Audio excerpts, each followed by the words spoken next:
নির্মল ঘোষকে ওড়িশার বালেশ্বর থেকে গ্রেপ্তার করা হয়। তবে কিভাবে খোঁজ পাওয়া গেল নির্মল ঘোষের? গাড়ির সূত্র ধরেই খোঁজ মিলেছে পানিহাটির প্রাক্তন বিধায়ক নির্মল ঘোষের। নির্মল ঘোষের খোঁজে তদন্তে নেমে প্রাক্তন বিধায়কের ব্যবহৃত একটি গাড়ির খোঁজ পান গোয়েন্দারা। তারপরেই ওই গাড়ির নম্বর ট্র্যাক করতে শুরু করেন তদন্তকারীরা। যতগুলি টোল প্লাজা দিয়ে গাড়িটি গেছিল সবকটিতেই ধরা পড়ে ওই গাড়ির নম্বর। গতকাল বালেশ্বরে একটি হাইওয়ের ধারে একটি হোটেলের সামনে ওই গাড়িটিকে দেখতে পান তদন্তকারীরা। তাতে পশ্চিমবঙ্গের নম্বর আছে দেখে হোটেলে ঢোকেন গোয়েন্দারা। আর হোটেলের রেজিস্ট্রার দেখে জানা যায় যে সেখানেই গত কয়েকদিন ধরে লুকিয়ে আছেন নির্মল ঘোষ, এরকমই তদন্তকারীদের দাবি। তারপরেই নির্মল ঘোষকে পাকড়াও করে পুলিশ।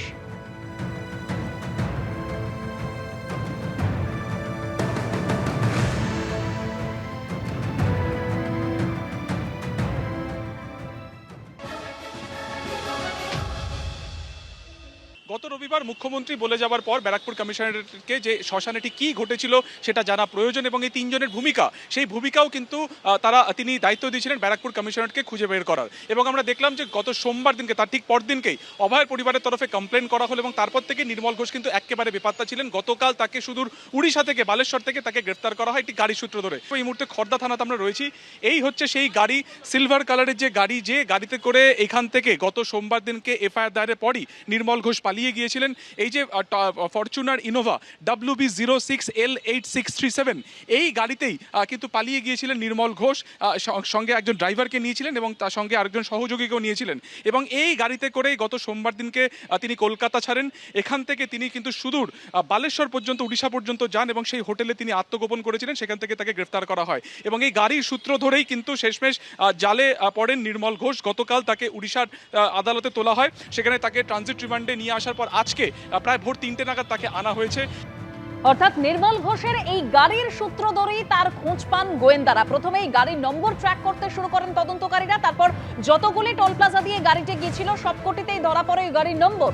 আর গতকালই বালেশ্বরে একটি হাইওয়ের ধারে হোটেলের সামনে ওই গাড়িটিকে দেখতে পান তদন্তকারীরা। আর তাতে পশ্চিমবঙ্গের নম্বর আছে দেখে সেই হোটেলে ঢোকেন গোয়েন্দারা।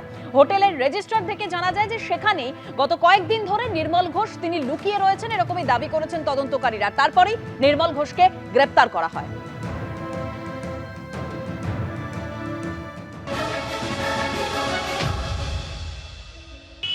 অবশেষে একটি গাড়ির সূত্র ধরে পানিহাটির প্রাক্তন তৃণমূল বিধায়ক নির্মল ঘোষের হদিশ পেলেন ব্যারাকপুর কমিশনারের গোয়েন্দারা। ব্যারাকপুর কমিশনারের গোয়েন্দাদের কাছে খবর ছিল গত কয়েকদিন ধরে একটি গাড়িতে করে ঘুরে বেড়াচ্ছেন পানিহাটির প্রাক্তন তৃণমূল বিধায়ক নির্মল ঘোষ। ওই গাড়িটির ওপর নজরদারি চালাচ্ছিলেন ব্যারাকপুর কমিশনারের গোয়েন্দারা এবং নজরদারি চালাতে গিয়ে দেখা যায় যে বালাসোরের কাছে একটি হাইওয়ের ধারে একটি হোটেলের পাশে গাড়িটি দাঁড়িয়ে রয়েছে। তারপরে হোটেলের রেজিস্টার পরীক্ষা করতেই দেখা যায় যে নির্মল ঘোষ ওই হোটেলে এসে আত্মগোপন করে আছেন। তখনই গতকাল দুপুরে সেই হোটেল থেকে তাকে গ্রেপ্তার করে ব্যারাকপুর কমিশনারের গোয়েন্দারা এবং খর্দা থানার পুলিশ। এবং যেটা জানা যাচ্ছে গত 11ই জুলাই তাকে শেষবারের মতো কলকাতার বোট ক্লাবে ঋতব্রতপন্থী তৃণমূলের নেতাদের সঙ্গে তিনি বৈঠক করেছিলেন। তারপর থেকে খর্দা থানার পুলিশ তাকে হন্যে খুঁজছিল। গত 10 তারিখে খর্দা থানায় লিখিতভাবে অভিযোগ দায়ের করেন অভয়ের বাবা মা। তারপরেই মামলা রুজু করে খর্দা থানার পুলিশ এবং তখন থেকেই নজরদারি চালানো হচ্ছিল নির্মল ঘোষের উপর। এই নির্মল ঘোষ গত কয়েক সপ্তাহে ভারতবর্ষের বিভিন্ন প্রান্ত, এমনকি দিল্লি পর্যন্ত ঘুরে বেরিয়েছেন এবং সেই গাড়িটি গত কয়েকদিন ধরে তিনি ব্যবহার করছিলেন। তার পাশাপাশি একটি নতুন সিম কার্ড নিয়ে তিনি ফোন ব্যবহার করছিলেন, কিন্তু গতকাল সকাল থেকেই সেই ফোনটি বন্ধ ছিল।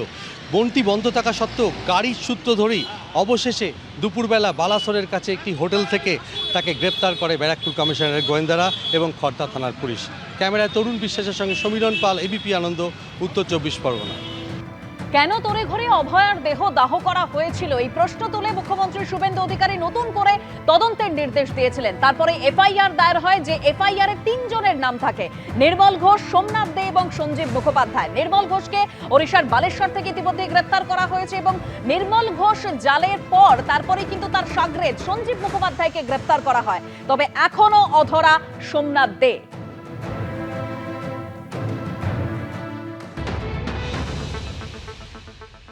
নির্মল বাবুর রোল এবং সোমনাথ বাবুর রোল এবং তাদের সাথে যারা যারা ছিল সেদিনকে, এবং এক্স মুখ্যমন্ত্রী মমতা বন্দ্যোপাধ্যায়ের রোল। আর যদি নির্মল বাবু অ্যারেস্ট হয় তাহলে মমতা ব্যানার্জিকেও অ্যারেস্ট করা দরকার, কারণ তিনি সেই সময় মুখ্যমন্ত্রী ছিলেন। তিনি কথা বলতে বলতে ঝাড়গ্রাম থেকে বিনীত গোয়েলের সাথে এসেছিলেন, তিনি কেন বলেননি যে বিনীত 6টার পরে পোস্টমর্টম হয় না, তুমি 6টার পর পোস্টমর্টম করো না, বিনীত বডিটাকে রেখে দাও, কালকে আরেকবার করে আমরা আরেকটা সেকেন্ড ওপিনিয়ন নেব? তিনি চেষ্টা করেননি, বরঞ্চ তিনি চেষ্টা করেছেন তার পুলিশকে দিয়ে ঘুষ খাইয়ে অভয়ার বাবা মার মুখটা চুপ করিয়ে দেওয়ার। তাই প্রশ্নের উত্তর যদি নির্মল বাবুকে অ্যারেস্ট করে দিতে হয়, যদি সোমনাথ বাবুকে অ্যারেস্ট করার দাবি আমি রাখি, তাহলে মাননীয় এক্স মুখ্যমন্ত্রী মমতা ব্যানার্জিকেও অ্যারেস্ট করা দরকার, এটা আমার মনে হয়। এবিপি আনন্দ, এগিয়ে থাকে, এগিয়ে রাখে।